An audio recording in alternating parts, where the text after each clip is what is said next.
Bonjour à tous et à toutes, bienvenue sur ma chaîne. Je reviens avec vous aujourd'hui parce que hier j'ai fait un gros craquage. On a été à Gilbert Joseph avec ma soeur et là-bas il y a des livres d'occasion et des livres neufs, vous devez connaître, ou je sais pas si vous connaissez, c'est à Paris en tout cas.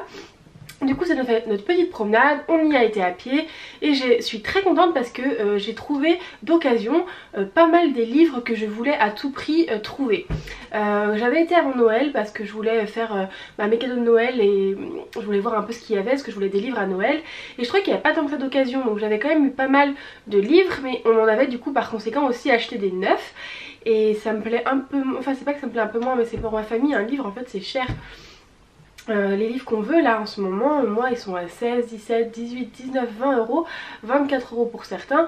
Je trouve ça assez onéreux, en tout cas à se faire offrir, parce que évidemment ma famille ne veut pas m'offrir qu'un seul livre à Noël, enfin bref. Du coup bref, j'ai cherché des livres d'occasion, j'ai eu des livres à Noël. Je vous ferai une vidéo update en fait des livres de Noël que j'ai lus etc et pas lus. Mais aujourd'hui on est là pour parler de mon craquage que j'ai fait avec mes propres sous-sous hier à Gilbert Joseph, et pour aussi vous dire que j'étais super contente d'avoir trouvé les livres que je voulais. Donc sans plus tarder on peut commencer maintenant. J'ai fait une pile, donc là ça va commencer par les poches parce que c'est du plus gros au plus petit. J'ai pris le livre Insaisissable, Ne me touche pas, le tome 1, Shatter Me en anglais. J'avais entendu parler de ce livre sur la chaîne de Nina Quill et comment vous dire, Nina Quill c'est une personne que je suis et que j'aime énormément regarder, mais avec elle c'est qui tout double, dans le sens où j'adore les MM et les FF et tout ce qui est représentation. Du coup elle a de très bons conseils pour ça, mais elle aime un genre de livre que moi parfois je ne peux pas apprécier. Par exemple j'ai essayé de lire Le Clan Bennett, je sais plus comment ça s'appelle, c'est son livre coup de cœur, coup de poing, elle a adoré, elle en parle tout le temps. Et moi j'ai détesté, j'ai pas du tout accroché, mais à contrario j'ai adoré Prince Captif. Du coup bon, enfin je pense que c'est comme tout, on a la même base de ce qu'on aime, mais après on a chacun nos goûts dans ce genre là. Donc j'étais pas sûre en fait, j'avais peur que ce soit trop jeunesse, insaisissable, que ce soit pas assez. Moi je veux les thèmes jeunesse en fait, c'est-à-dire je veux du fantastique, des trucs cool etc que je trouve merveilleux, mais je veux que ce soit sombre quand même, je veux que ça aille loin, je veux que ce soit psychologique, un peu tordu, ça me dérange pas, que ça aille plus loin dans le macabre, que ça aille plus loin dans la réflexion, plus loin dans la psychologie. Du coup les livres que je suis que je décide d'acheter c'est toujours un peu qui tout double, parce que ça peut être super bien ou parfois ça peut trop tomber dans le un peu trop jeunesse et on va pas assez loin, voilà. Donc peut-être qu'il faudrait que je me renseigne, parce que là du coup je prends les livres que les booktubeuses aiment. Peut-être qu'il faudrait que je me renseigne moi plus sur ce que j'aime, plus sombre, plus... mais je vous en ai déjà parlé plusieurs fois, bref. Je sais pas du tout ce que j'ai pensé de ce livre là, Insaisissable ne me touche pas, je veux juste pas qu'en fait il soit trop jeunesse, je veux que ça aille assez loin etc. Donc je sais pas à quoi m'en tenir, dites-moi en commentaire si vous l'avez lu. En tout cas j'ai pas voulu prendre de risque, alors je l'aurais pas acheté neuf, là je l'ai acheté à 3,90 €. Franchement je me suis dit, il y avait le tome 2, peut-être même le tome 3, mais je me suis dit c'est trop risqué parce que je suis vraiment pas sûre d'apprécier ce livre. Du coup je veux pas prendre de risque, je vais d'abord prendre le 1, c'est déjà bien. Et ah, il y a quelqu'un qui a écrit dedans, est-ce que c'est barré ou c'est la personne qui a barré? Bon bref, j'ai quand même envie de découvrir cette histoire.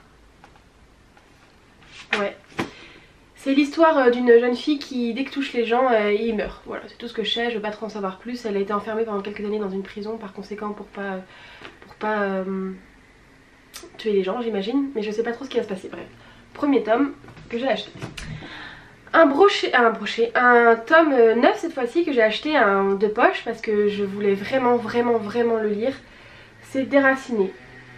Bon, en plus que la couverture est trop jolie. Il me faisait vraiment envie et il est pas à 20 € quoi, parce que c'est un poche, du coup ça va, je l'ai acheté à 8,50 €. Et en fait c'est l'histoire d'un village qui est protégé des bois par un dragon, parce qu'en fait les bois ils seraient hantés, il y aurait des sortes de monstres qui viendraient attaquer le village.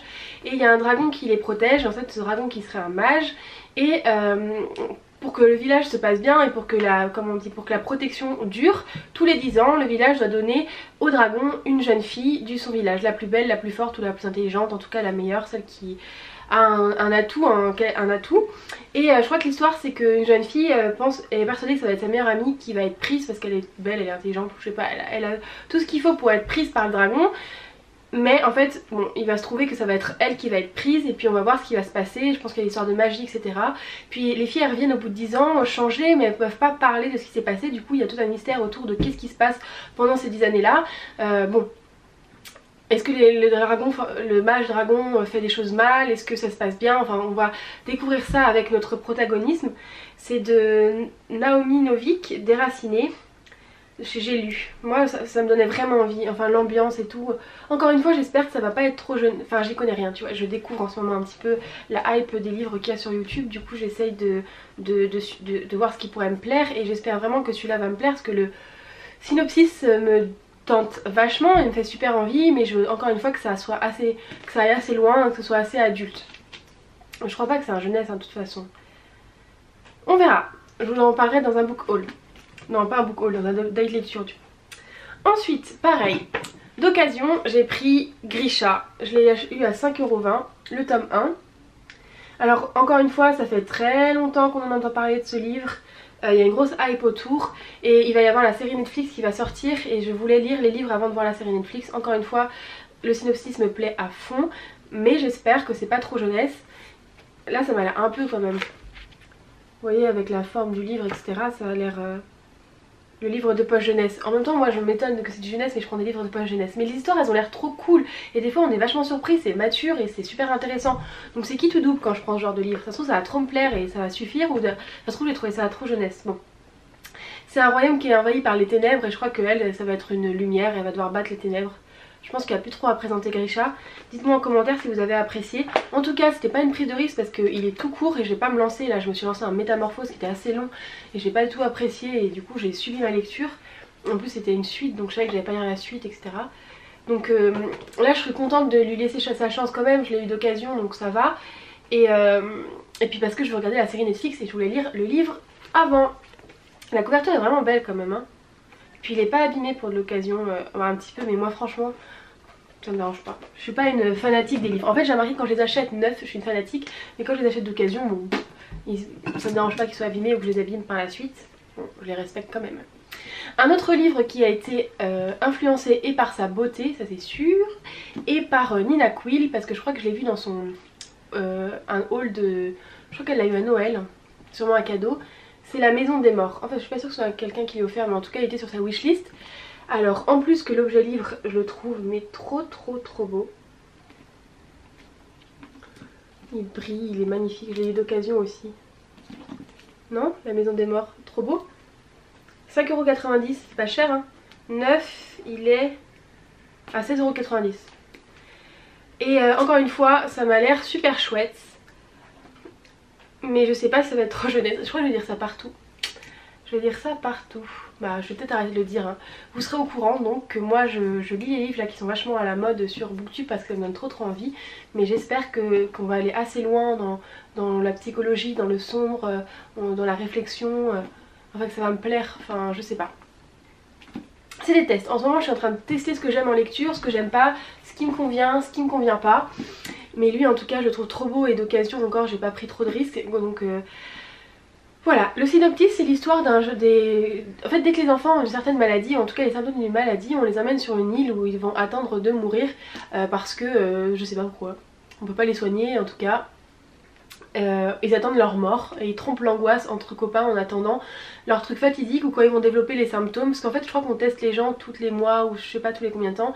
Et quand on a développé cette maladie on y va et on attend les symptômes sur l'île et on va pour attendre de mourir en fait. Et c'est un peu glauque. Moi ça j'aime bien. Et donc ils sont là en train d'attendre leur mort et il va y avoir une nouvelle jeune fille qui va arriver et qui elle a l'air de pas vouloir trop attendre sa mort et de vouloir comprendre ce qui se passe. Et du coup ça va être leur histoire. J'ai trop envie de le lire. Il est pas très long. C'est beau en noir. Moi je trouve le noir ça fait tout de suite très classe, très spooky. Pas creepy hein, parce que creepy c'est sinistre. Il fait 382 pages. Encore une Stephen King a dit bouleversant et totalement captivant, je ne pouvais pas le lâcher. À la croisée de nos étoiles contraires et de celle qui a tous les dons. Donc il y a une histoire d'amour forcément. Pourquoi pas, j'adore la romance. Mais je veux que ce soit pas trop jeunesse. Si vous l'avez lu encore une fois, n'hésitez pas à me dire en commentaire si vous avez aimé. Ensuite, d'occasion, j'étais trop contente de trouver La Ville sans vent. Bon, alors au-delà du fait que il est magnifique, la couverture me donne trop envie. J'en ai entendu beaucoup parler. Je l'ai eu à 13,50 au lieu de 18 €. C'est quand même un... Faut déjà voir, les livres c'est un budget. Hein, pour, voilà, chez Hachette Roman. Et ça va être l'histoire de deux protagonistes. Un qui veut se venger, je crois, et un qui veut découvrir son passé. Non, un qui veut se venger, un qui veut découvrir son père, je crois. Un qui a un passé et un qui n'a pas de passé. Et ça va être leur histoire. À 19 ans, Lastignax termine sa formation de mage et s'entend... Je fais vachement de lectures avec des mages en ce moment, des dragons, de la magie et tout, mais c'est cool. S'attend à devoir gravir un à un les échelons du pouvoir quand le mystérieux meurtre de son mentor le propulse au plus haut du niveau d'Hyperborée. Son chemin semé d'embûches politiques va croiser celui d'Arca, une jeune guerrière à peine arrivée en ville et dotée d'un certain talent. Pour se sortir des situations périlleuses, ça tombe bien, elle a tendance à les déclencher. Lui cherche l'assassin de son maître, pardon. Elle, le père qu'elle n'a jamais connu, lui a un avenir, elle a un passé. Pour déjouer les complots qui menacent la ville sans vent, ils vont devoir s'apprivoiser. Peut-être une petite romance. Regardez, il y a un effet de brillance comme ça. Je le trouve très beau. On va enlever l'étiquette du prix. Hein. Ils sont connus ces livres, alors dites-moi si vous les avez eus. Le prochain livre que je veux vous présenter, ça fait très longtemps que je suis persuadée que je vais pas le lire. Je suis persuadée que je vais pas le lire parce que j'ai eu un grave problème avec la couverture. Enfin je sais pas, j'ai une sorte de blocage avec ce livre. Vous allez dire que c'est trop stupide, mais la couverture me faisait même pas envie. Je sais, il me rebutait. C'est inexplicable, je n'étais pas intéressée plus que ça au résumé. Il me rebutait, j'en entendais parler partout, je l'écoutais même pas. Et en fait à un moment j'ai tendu l'oreille et j'ai vraiment écouté de quoi ça parlait. Et je me suis dit mais en fait ça a l'air super cool. Tu vas pas te bloquer pour une couverture. Et puis à force de le voir et de le voir, surtout moi je n'ai jamais été très oh j'achète ce livre exclusivement parce que la couverture est belle, etc. Moi c'est vraiment l'histoire que je privilégie. Donc je sais pas du tout où est sorti d'où est sorti ce blocage avec ce livre. Arrêtons de faire le suspense. J'ai trouvé le tome 1 de Kéléana. Et si j'ai sauté sur l'occasion, c'est parce qu'il y a un prix découverte à 9,90 € au lieu, je crois que 9, les autres ils étaient genre à 16 €. Oh je viens de voir un truc super triste. Je crois que les puristes du livre vont pas aimer. Et moi vu que je l'ai acheté neuf, là ça m'embête un peu. Parce que si par exemple je le revends une fois que je l'ai lu, c'est un peu embêtant. Regardez, le dos là, ici, ça a été arraché, le titre, le résumé. On peut pas lire le titre correctement. Il y a un truc qui l'a griffé comme ça. C'est forcément moi, hein, dans mes étagères ou quelque chose, ça me paraît bizarre quand même. Bon bah c'est la vie. Kéléana, du coup lui je l'ai acheté à un tirage limité qui est à 9,99 €, le prix s'enlève. Je pense qu'il n'y a plus vraiment besoin de présenter ce tome, mais en tout cas c'est l'histoire d'une, je le dis vite fait, d'une assassineuse qui a finalement été la meilleure assassineuse, mais qui a finalement été attrapée et on l'emmène dans une sorte de bagne, enfin une sorte de prison horrible, et où elle va finir ses jours et elle n'arrive pas vraiment à s'échapper. Et un jour le prince ou le roi va dire tu peux gagner un combat. Et si tu gagnes ce combat, tu seras maître la main du roi ou du prince pendant 4 ans. Tu seras en gros son serviteur, mais sûrement pour des missions, pour des choses, vu que c'est une assassine, pour des choses un peu politiques comme ça, je ne sais pas vraiment. Et tu seras l'assassin... Est-ce que tu seras l'assassin du roi? Alors, ouais, le champion du roi et entrera à son service, les autres seront renvoyés à leur triste sort. Donc... c'est un combat à mort il me semble et elle veut à tout prix gagner parce qu'elle a pas envie de retourner au bagne, est ce que je peux comprendre. Et elle se dit de toute façon même si je gagne pas, en tout cas c'est une bonne occasion pour peut-être essayer de m'enfuir de là-bas. En tout cas magie, complot, trahison va se mêler à toute cette histoire et il y a plusieurs tomes. J'en connais déjà 3, je suis pas sûre d'un 4. Donc je me dis commencer avec le 1 qui était à prix réduit. Bah c'est cool, après on verra si j'achète les autres. Je suis un peu déçue pour le fait qu'il soit abîmé ici mais... qu'est-ce que vous voulez que je vous dise? C'est la vie. Alors ne restez là, il reste que 3 livres. Donc, un livre qui est Donne-moi ton cœur. C'est trop bête, enfin je le voulais, hein. Il était dans ma wishlist. Il était dans ma wishlist ce livre, mais en fait je l'ai confondu avec un autre. Et je crois que c'est Sorcery of Storm.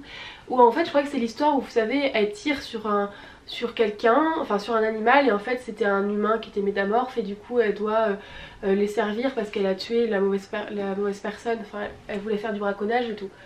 Mais en fait c'est pas du tout ça cette histoire. Ça c'est l'histoire de une fille qui a eu son cœur volé pris en otage par une sorcière, et elle est obligée de faire tout ce que veut la sorcière si elle veut récupérer son cœur, et elle lui demande, il me semble, d'aller chercher le cœur du prince. Sûrement une romance qui va s'insinuer là. Et voilà. Un prince entêté et une jeune fille qui n'a rien à perdre, le gagnant remportera le cœur de l'autre, littéralement. Donc c'était pas du tout celui que je pensais, il était à 13,40 €, mais il était dans ma wishlist, donc en fait c'est une petite surprise, je me suis fait une petite surprise à moi-même. Ça n'empêche que je veux retrouver l'autre livre aussi, et je crois que c'est Sorcery of Storm, mais je suis pas sûre. Donc voilà, je suis quand même contente de l'avoir, je le voulais. J'adore moi quand c'est des dessins comme ça. Est-ce que vous êtes plutôt team couverture ou c'est des humains, des vrais humains, ou quand c'est team dessin? Moi je suis 100% team dessin, et je me suis rendu compte que les humains c'est souvent dans les contemporains ou dans les romances contemporaines. Dans les fantastiques comme ça, jeunesse surtout, bah, il y a des très belles couvertures. A voir, c'est pas trop jeunesse aussi. Faudrait peut-être que je m'intéresse à la fantasy adulte, hein, si je me plains toujours que ce soit jeunesse. Mais je me fais trop influencer par les booktubes, et peut-être qu'il faudrait que je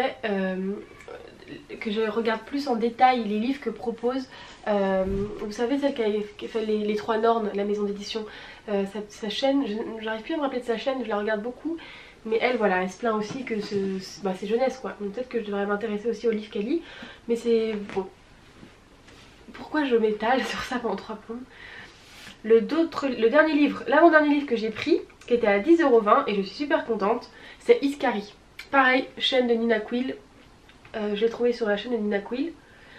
Achat tueuse de dragons Iskari. Je suis à fond dans les dragons, les mages, arracher les cœurs, assassins. En ce moment c'est un petit peu un thème.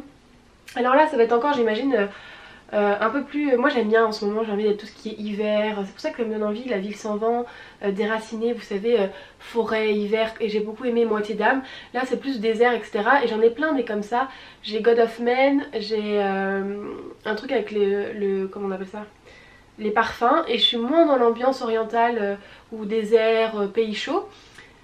Mais là il y a des dragons, et moi qui suis une fanatique, une fan inconditionnelle de Smaug, et ben j'ai envie de lire des livres avec des dragons, voilà.